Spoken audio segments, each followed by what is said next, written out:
Car not accelerating properly? Here's the real fix. A car not accelerating properly can be caused by issues with fuel delivery, like a clogged fuel filter or bad fuel pump, air intake, like a clogged air filter, ignition, like bad spark plugs, or exhaust restrictions, like a clogged catalytic converter. Other potential causes include problems with sensors, like the MAF or throttle position sensor, transmission problems, or a failing battery. Fuel and air system issues, clogged fuel filter. A dirty filter can restrict fuel flow to the engine. Bad fuel pump. A failing pump may not be able to deliver enough fuel under pressure. Clogged air filter. A dirty air filter can prevent enough air from getting into the engine for combustion.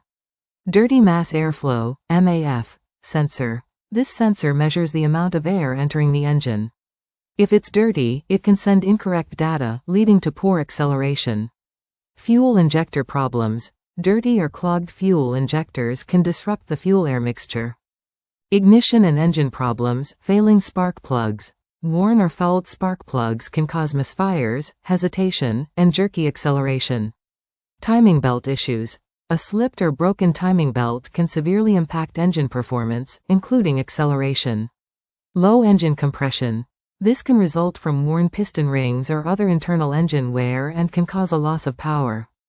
Exhaust and sensor issues, clogged catalytic converter. A blockage in the exhaust system can choke the engine and lead to slow acceleration. Faulty oxygen sensor. A bad oxygen sensor can lead to an incorrect air-fuel ratio, affecting performance. Malfunctioning throttle position sensor, TPS. This sensor tells the car's computer how much the throttle is open. A bad sensor can lead to inconsistent acceleration. Other potential causes, transmission problems. Issues like slipping gears or delayed shifting in an automatic transmission can make the car feel sluggish. Weak battery. A battery that isn't holding a charge properly can affect overall engine power. What to do?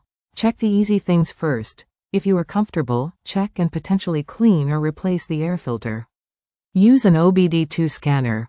A scanner can read diagnostic trouble codes that may point to a specific problem, such as a faulty sensor. Consult a mechanic. If the problem is not obvious, it's best to have a professional mechanic diagnose the issue, as many of the potential causes require specialized tools and knowledge.